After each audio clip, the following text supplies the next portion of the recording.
साथ संगत जी प्रेम से कहना है। इस अर्क की नगरी में पहली बार आने का अवसर मिल रहा है और जैसे उत्साह, प्रेम और श्रद्धा के साथ इस समागम का आयोजन किया जा रहा है, एक एक संत के चेहरे पर जो हर्षोल्लास देखने को मिल रहा है, एक खुशी जो दिख रही है इस सच की आवाज देते हुए इस खुले प्रांगण से। हर एक महात्मा, हर एक संत, ये जो अवसर मिला है कि इस प्रकार एक शहर के बीचों बीच जितना मानव परिवार इस आवाज को सुन रहा है उस सब तक हम अपनी ये जीवन की कहानी पहुंचा सके। ये जो जीवन में घटा है वो साझा कर सके। ये जो परमात्मा जिसको वेदों में, शास्त्रों में, जिसका यशोगान है, गीता कुरान में जिसका जिक्र है, जिसकी कथनी को हम पढ़ रहे थे, भिन्न भिन्न तरीके से पूज रहे थे, प्रयास कर रहे थे भक्ति करने का, पर वह सारे प्रयास सदगुरु की शरण में आकर मुकम्मल हो गए। वो जितने हमारे क्रिया कर्म, जो भी हम सोच रहे थे कि शायद इसे ही भक्ति कहा जाता है, जब सही मायनों में, सही रूप में भक्ति मिली तो समझ आया कि जो इससे पहले किया जा रहा था वो तो बस एक प्रयास था, दिशाहीन प्रयास। चल जरूर रहे थे पर कहीं पहुंच नहीं रहे थे। और अक्सर इंसान के जीवन, अधिकतर इंसानों का जीवन इसी प्रकार चलते चलते बिना कहीं पहुंचे बीत जाता है। हाल ही में दास ने वो एक कोल्हू के बैल की मिसाल दी थी कि कोल्हू का बैल पूरा दिन चलता है, पर जब रात होती है तो वहीं का वहीं खड़ा होता है जहां से उसने शुरुआत की थी। इसी प्रकार इंसान चल रहा है, निंद्रा, भोजन, भोग, इस संसार चक्र में चल रहा है इंसान। शरीर के लिए, मान बढ़ियाई के लिए, यश के लिए, पद के लिए, दौलत के लिए चल रहा है, पर कहीं पहुंच नहीं रहा है। और पहुंचने से ये मतलब नहीं कि अगर कल छोटे कच्चे मकान में रह रहा था आज पक्के मकान में रह रहा है। बिल्कुल, अगर इसको पहुंचना कहते हैं तो जरूर पहुंच रहा है इंसान। हम देखते हैं कितनी तरक्की मानवता ने, समाज ने की है, और हर इंसान भी अगर इसको पहुंचना कहते हैं तो जरूर पहुंचा जा रहा है। एक मंजिल से 2 मंजिल के घर तक पहुंचा जा रहा है, 2 मंजिल से 3 मंजिल के घर तक पहुंचा जा रहा है, साइकिल से स्कूटर तक पहुंचा जा रहा है, स्कूटर से गाड़ी तक पहुंचा जा रहा है। पर अगर यही पहुंचना है तो मेरी मन की अवस्था क्यों ऐसी नहीं होती कि मेरा मन भी कहे कि हाँ, कहीं पहुंचा गया है। क्यों किसी पड़ाव या किसी मुकाम को हासिल करने की कुछ ही देर में मन फिर चलना शुरू कर देता है अगली सीढ़ी की ओर, अगले पड़ाव की ओर। क्यों सब कुछ हासिल करके भी जिस चीज को हासिल करने का प्रयास किया, सपने संजोए कि इतना धन कमाना है, ये पदवी प्राप्त करनी है, इतना बड़ा मकान बनाना है, जो भी, अगर सारे पूरे भी हो जाएं तब भी क्यों इंसान को ऐसा लगता है कि अभी भी चल ही रहे हैं, पहुंच क्यों नहीं रहे? क्योंकि जो संसार चक्र है इसमें कहीं पहुंचा नहीं जाता, इसमें सिर्फ चलता ही रहता है इंसान। जैसे आत्मा के लिए भी कहा गया है कि शरीर बदल बदल के भटक रही है, और अगर इस आत्मा को अपना निज घर नहीं मिलता, ये परमात्मा नहीं मिलता, फिर चलना शुरू, कहीं पहुंचती नहीं। 84 लाख योनियां कहते हैं उसके बाद ये शरीर मिलता है, और इस मानव तन में आकर अगर इस आत्मा का कल्याण ना हो तो फिर वो यात्रा फिर से शुरू चल रहा है। कोल्हू के बैल की तरह इंसान भी, इंसान की आत्मा भी पहुंच कहीं नहीं रही है। जिन उपलब्धियों को मंजिल समझा, जैसे ही वहां पहुंचे, वहां पहुंचते ही ऐसा लगता है कि दूर से देख रहे थे, जैसे सड़क पर कोई दूर से देखता है रेगिस्तान में चल रहा हो तो दूर से दिखाई देता है कि पानी है कहीं पड़ा।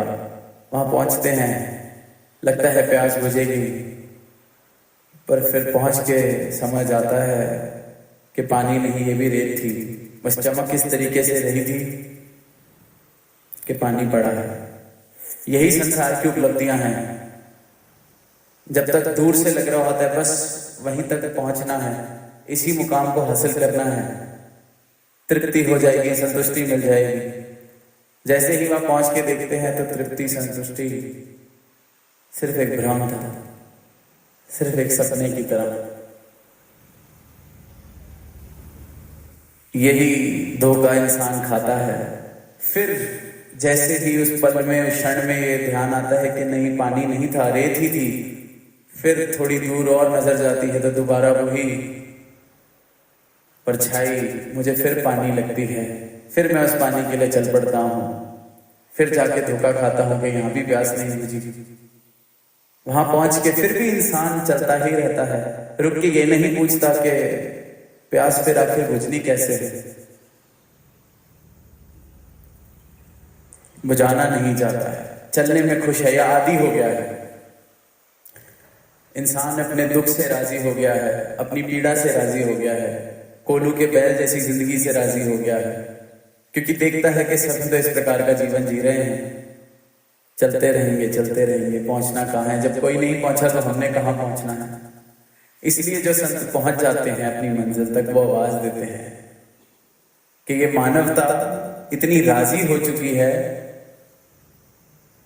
इस बेहिसाब दिशाहीन यात्रा से कि उसको लगता है कि कोई मंजिल नाम की चीज है ही नहीं, कुछ पाने योग्य है ही नहीं। संतुष्टि, तृप्ति, परमात्मा, मोक्ष,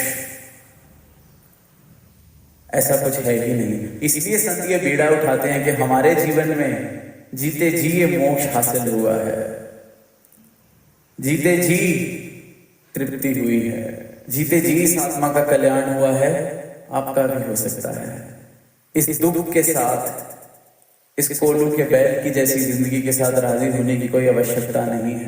हम भी पहले ऐसे ही चल रहे थे, पर ये परमात्मा जीवन में आया, ये सत्य जीवन में आया, तो जहां खड़े थे वही मंजिल मिल गई। अब संसार में चल तो रहे हैं, पर मंजिल हमेशा साथ है, पहुंचे हुए हैं, जहां पहुंचना था वहां पहुंच गए हैं। अब बाकी इस दातार ने संसारिक तरीके से जहां जहां पहुंचाना ये पहुंचा ही देगा, पर उस बात से कोई फर्क नहीं पड़ता। उस चलने में आनंद आ गया है, उस कोल्हू के बैल को मंजिल मिल गई है।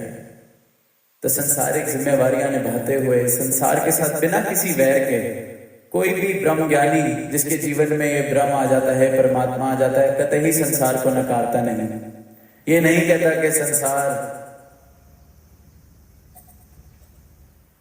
पापियों के लिए है, ये नहीं कहता ये संसार भटकाने के लिए है।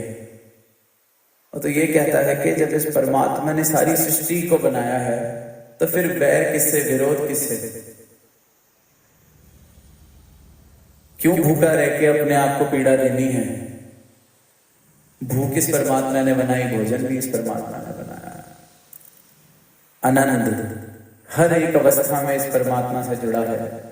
संसार के अपने काम कर रहा है तो इस परमात्मा में रहकर, इसके एहसास में, पर यह पहचान इंसान कर नहीं पाता। जैसे दास ने पहले कहा, दुख से राजी है, अपनी इस यात्रा से, जहां कोई मंजिल नहीं, कोई तृप्ति नहीं, कोई ठौर नहीं, कोई ठिकाना नहीं, राजी हो गया है।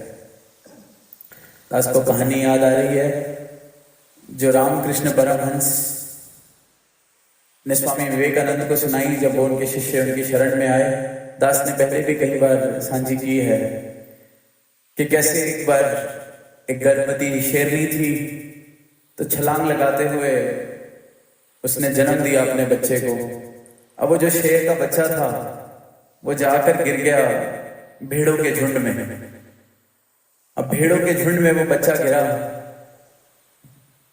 तो वहीं पला, वहीं बड़ा रहा उन भेड़ों के बीच। तो जैसे वो भेड़ के बच्चे और भेड़ों का पूरा झुंड में आता था, वो शेर का बच्चा भी में आना सीख गया। जैसे वो घास खाते थे, ये भी घास खाना सीख गया। और क्योंकि इतना प्यार, इतना तालमेल, ऐसे ही साथ बड़े हुए, तो वो जो मेमने थे, वो जो भेड़ का झुंड था, वो भी उस शेर के बच्चे से नहीं डरते थे। चाहे वो बड़ा भी हो गया, उनको भी लगता था ये हमारे में से ही एक है। और उस शेर के बच्चे को तो लगता ही ये था कि मैं भी मेमना हूं, दहाड़ने की जगह मिमियाता, शिकार करने की जगह घास खाता, खुश बढ़िया जिंदगी में चल रहा अपनी। जैसे इंसान भी बिना सच्चाई के जीवन जी रहा है, राजी है, उसको लगता है कि और क्या ही है इस जीवन का मकसद, या क्या ही मतलब है। आए हैं, मरना है, बीच में जो है वो यही है, दुख का संसार है, दुख को झेलना है। इस बात से राजी ही नहीं होता कि सुख और दुख के पर्याय भी एक अवस्था है, सत्य वाली भी एक अवस्था है। ये परमात्मा जिसको दूर समझा हुआ है, ये दूर नहीं, मैं इसका अंश हूं, इससे एकमिक हो सकता हूं, यहां तक सोच जाती ही नहीं। क्योंकि इंसान को लगता है ये तो कोई पुराने युगों की बातें हैं। राजी हो गया है जैसा जीवन है, जैसे वो शेर का बच्चा राजी हो गया कि मैं भी मेमना हूं। अब एक दिन वो झुंड जा रहा है, शेर का बच्चा जवान हो चुका है, पूरा का पूरा एक शेर हो चुका है।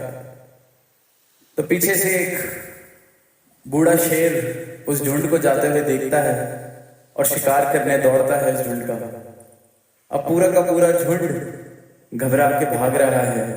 जैसे हम देखते ही हैं, कभी किसी टीवी पे हमने देखा होगा या डॉक्यूमेंट्रीज में हमने देखा होगा कि अगर शेर शिकार करता है तो जिसका शिकार हो रहा है वो भी पूरी जान का जोर लगा के अपने आप को बचाने के लिए दौड़ता है। पूरा झुंड अब डर रहा है, भाग रहा है। और उसी झुंड में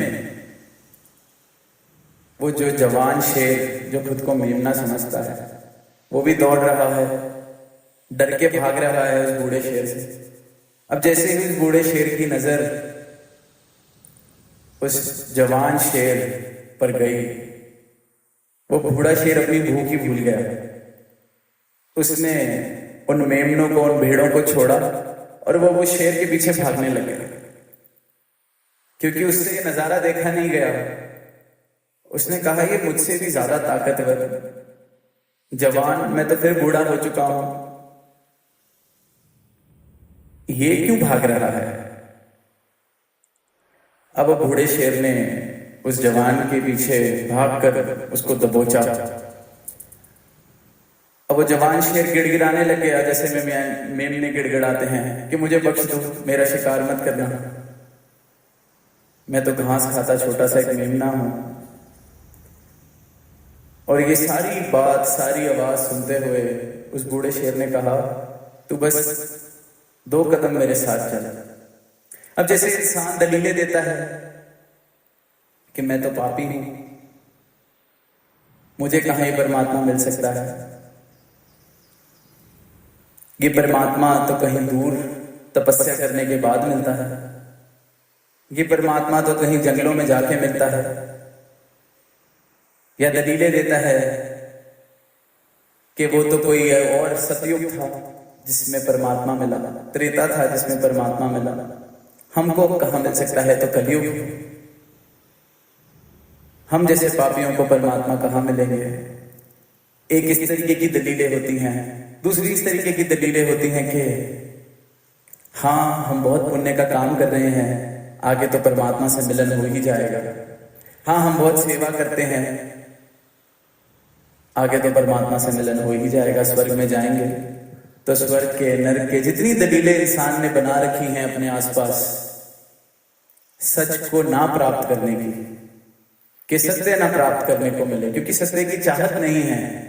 परमात्मा की चाहत हो तो भूख लगे, इंसान की भूख मिटाने में भी ज्यादा देर लगती है, पर किसी को परमात्मा की चाहत है, जिज्ञासा है, किसी की रूह तड़प रही है इस परमात्मा के दर्शन करने के लिए, उसको उस भोजन मिलने से पहले ही परमात्मा प्राप्त हो सकता है। तो वो बेचारा शेर डरा हुआ कहता है मुझे माफ कर दो। अब वो उसको शांत करा के लेके जाता है एक तालाब के पास, और तालाब में कहता है जरा नीचे देख। तो वो बूढ़े शेर का चेहरा देखता है, कहता है तो आप हैं? कहता है बिल्कुल, मानता है ना ये मैं हूं, वो मेरी परछाई है और ये मैं तेरे सामने खड़ा हूं, कोई फर्क है इसमें? कहता है नहीं। कहता है चल अब तू भी तालाब के सामने अपनी परछाई भी देख। अब वो जब जवान शेर परछाई को देखता है और साथ खड़ी उस मूरत को देखता है, उस बूढ़े शेर की, एक क्षण में उस जवान शेर को जो खुद को मेमना समझ रहा था सच दिख जाता है, अपना असली रूप दिख जाता है। और जो एक पल पहले तक मिमिया रहा था, बिना किसी के सिखाए दहाड़ लगाता है। ऐसी दहाड़ जो गूंज उठती है उस सारी नगरी में, उस सारे जंगल में। किसी ने नहीं सिखाया कि मिमियाना छोड़ो, बस दर्शन हो गए, देख लिया सच। इसी प्रकार जब इंसान इस परमात्मा के विराट रूप के दर्शन कर लेता है, उसी क्षण में सारे भ्रम खत्म हो जाते हैं। उसी क्षण में जितनी दलीलें हैं सारी खत्म हो जाती हैं। उसी क्षण में जो कोल्लू के बैल की तरह बस चलता हुआ जीवन है जो कहीं पहुंच नहीं रहा, उसी क्षण में मंजिल को प्राप्त कर लेता है। क्रांति घट जाती है। जैसे उस शेर के जीवन में रूपांतरण आया, परिवर्तन आया, गलती से मेमना समझ के बैठा है खुद को। इसी प्रकार ये आत्मा, मैं खुद को शरीर मान के बैठा हूं, खुद को धन उपलब्धियां मान के बैठा हूं। अपनी कीमत मैंने अपनी उपलब्धियों से लगा रखी है। मैं समझता हूं मैं मन तन धन इसका निचोड़ हूं। जैसे उसने समझा कि वो मेमना है। सतगुरु मुझे मेरी पहचान कराते हैं, ये ब्रह्म ज्ञान के द्वारा इस विराट रूप के दर्शन करा के मुझे ये बताते हैं कि तू भी इसी ज्योत का अंश है, तू ये शरीर नहीं है। जिन उपलब्धियों से तूने अपना मूल बना रखा है कि कभी कोई दुनिया में आके तेरी उपलब्धियां देख के तुझे तेरे आगे सर झुकाता है तो तू सोचता है तेरी कीमत बढ़ गई है। तेरी कीमत इन सब चीजों से बढ़ती घटती नहीं है। ये सब तो शरीर के तल की बातें हैं। तू इस विराट का अंश है और इस विराट को जानकर इसमें लीन होया जा सकता है जीते जी। इसे ही मोक्ष कहा गया है, इसी मुक्ति कहा गया है और ये जीते जी हासिल होती है। तो जो इंसान राजी हो गया है, मानवता राजी हो गई है इस भ्रम के साथ कि वो एक शरीर है, उसके जीवन की कीमत इस संसार में जो उपलब्धियां प्राप्त हो जाएं उससे है। संसार की उपलब्धियां सारी मुबारक हैं। जैसे दास ने कहा कि एक ब्रह्म ज्ञानी का, एक भक्त का संसार से कोई वैर नहीं। संसार में भी बखूबी यश प्राप्त किए जाते हैं, पर संसार में रहते हुए संसार को अपने हृदय में नहीं रहने दिया जाता। ये अवस्था में फर्क होता है। बार बार एक साधारण सी मिसाल है, पर उससे ज्यादा सटीक कोई और मिसाल बैठती नहीं। वो कमल के फूल की, कि वो कीचड़ के ऊपर किस प्रकार से तैरता है। रहता कीचड़ में है पर उसके ऊपर तैर रहा है। ऐसी ही अवस्था भक्त की हो जाती है। इसी संसार में है पर संसार उसमें नहीं। किसी बात से विरोध नहीं, किसी बात से वैर नहीं, क्योंकि सत्य मिल गया है। जीवन में ये परमात्मा आ गया है, इसके विराट रूप के दर्शन हो गए हैं। जैसे उस बच्ची ने कुरुक्षेत्र के मैदान का नजारा हम सबसे साझा किया कि कैसे अर्जुन को ज्ञान हुआ। वही अवस्था जैसे उस शेर की जिसने खुद को मेमना समझा हुआ था। अर्जुन भी खुद को शरीर समझे के बैठा है कि मैं किस प्रकार से युद्ध करूं, सामने मेरा परिवार है, गलत होगा। फिर उसको कृष्ण भगवान ने जब अपना विराट स्वरूप दिखाया कि तू करता नहीं है, मारने वाला भी मैं, मरने वाला भी मैं, और ये मेरा विराट स्वरूप देख, इसका तू अंश है। हूबहू वही जो कहानी, उस कहानी का जो संकेत सतगुरु इसी प्रकार मुझे मेरी पहचान कराते हैं। जिन भ्रमों के साथ, जिन अज्ञानताओं के साथ मैंने रिश्ता अपना पक्का कर लिया है, मुझे मेरी पहचान करा के उस अंधकार से छुटकारा दिलाते हैं, रोशनी प्रदान करते हैं। तो जब तक ये श्वासें हैं, जब तक ये जीवन है, जब तक ये मानव तन के अंदर है, इस प्रभु की, इस अविनाशी की पहचान कर सकते हैं, जान सकते हैं। राम का नाम ले रहे हैं, राम को देख भी सकते हैं। राम का नाम लेना बहुत मुबारक है, पर अगर राम का सर्वव्यापी रूप नहीं देखा तो सिर्फ नाम लेना अधूरा है। पूर्णता इस पूर्ण को देख के ही आती है। पूर्णता इस पूर्ण के साथ रिश्ता कायम करके ही आती है। तो इस पूर्ण के साथ रिश्ता कायम करके, इसको जानकर हम भी पूर्ण हो सकते हैं, क्योंकि इसी का हम अंश है। बूंद सागर में मिल जाती है तो कोई उस बूंद को फिर अलग नहीं कर सकता। कोई ये नहीं कह सकता कि ये ग्लास पानी अभी हमने डाला सागर में, फिर उस ग्लास को वापस कोई निकाल के दिखाए कि ये वही पानी है जो ग्लास में से डाला था। नामुमकिन है। इसी प्रकार जो इस ब्रह्म ज्ञान को प्राप्त करके इस परमात्मा से एकमिक हो जाता है, फिर उसको इस परमात्मा से अलग नहीं किया जा सकता। राम कबीरा एक भय, कोई ना सके पहचानी। फिर जैसे ये चलाता है, भक्त राजी है, आनंद में है, इसकी रजा में है, और इस परमात्मा को देखा जा सकता है, जाना जा सकता है, अपने इस मानव तन का मूल डाला जा सकता है। भक्ति करी जा रही है, प्रयास किए जा रहे हैं, बहुत मुबारक है, पर ये सारे प्रयास मुकम्मल हो सके, इस प्रभु के हम दर्शन कर सके, अपनी पहचान कर सके। अपनी पहचान के द्वारा ही ये बात समझ आती है कि जो एक मुझ में बस रहा है, वही एक हर किसी में बस रहा है। जिस एक को मैं अपने तरीके से कल तक पूज रहा था, कोई और अपने तरीके से पूज रहा था। कोई सजदा कर रहा है, कोई पाठ कर रहा है, फर्क नहीं है। तो वैर विरोध की गुंजाइश आपस में भी नहीं रह जाती, नफरतों की गुंजाइश आपस में भी नहीं रह जाती, क्योंकि ये जितनी नफरतें हैं, जितनी दीवारें हैं, ये अज्ञानता के आधार पर खड़ी हैं। अज्ञानता के मिटते ही ये दीवारें भी ढह जाती हैं, ये भ्रम भी खत्म हो जाते हैं। ऊंच नीच, जात पात, ये जो इंसान को रोग लगा हुआ है, मानवता को रोग लगा हुआ है, क्योंकि ये रोग ही है। परमात्मा की सर्वश्रेष्ठ योनि, सर्वश्रेष्ठ रचना ऐसी मूर्खता भरी सोच रखती है कि कोई ऊंचे कुल में पैदा हुआ तो वो ऊंचा, कोई नीचे कुल में पैदा हुआ तो नीचा, कोई किसी जात का है तो ऊंचा, कोई किसी जात का है तो नीचा। तो ये रोग ही है।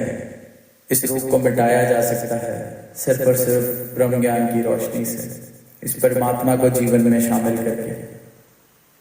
सारी मानवता हकदार है अपने मूल को पहचान के उस मूल के साथ रिश्ता जोड़ने का, इस परमात्मा को देख के परमात्मा के साथ एकमिक होने का। हर किसी को ये हक, ये संभावना देके भेजा है परमात्मा ने कि वो इस विराट के दर्शन करके खुद भी विराट हो सके। सीमित दायरों में जीवन ना जिया जाए, असीम के साथ जुड़ के असीम हुआ जा सकता है।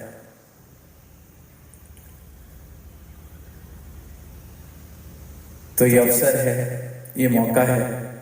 हर वेद ने, हर ग्रंथ ने, हर शास्त्र ने आवाज दी है कि परमात्मा की प्राप्ति करी जाए।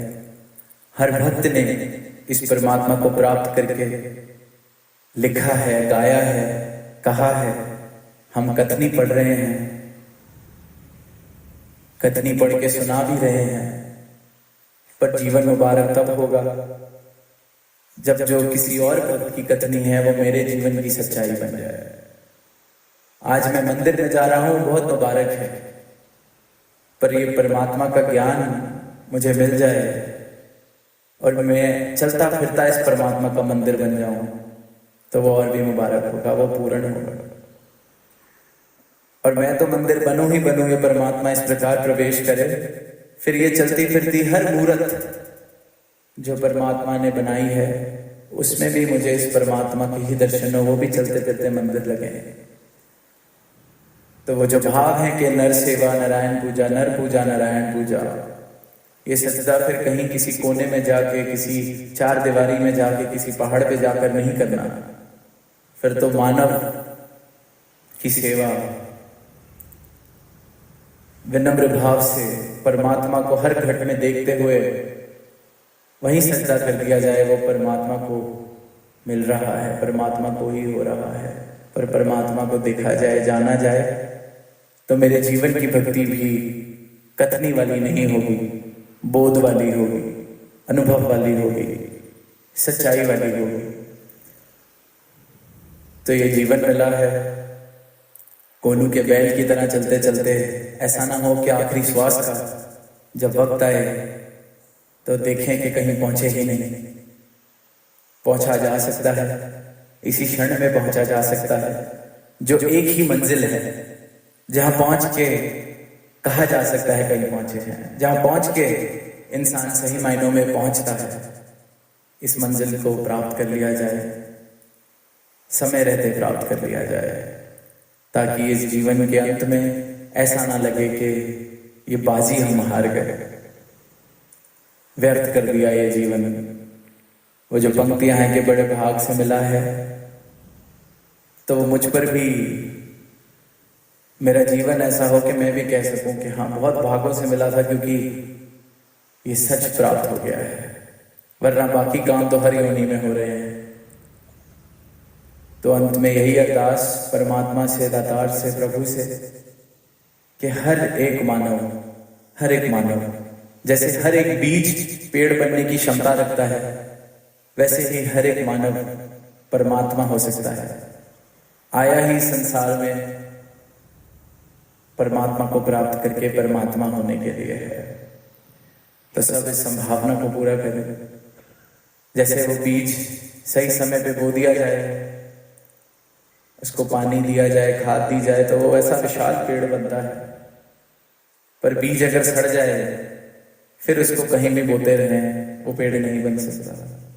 इसी प्रकार ये अवसर मिला है इस दातार के दर्शन करने का, इसके साथ एक में खोने का। ऐसा ना हो कि समा हाथ से निकल जाए, यह अवसर हम गवा दें। इन्हीं भावों के साथ दास इजाजत चाहेगा प्रेम से कहना।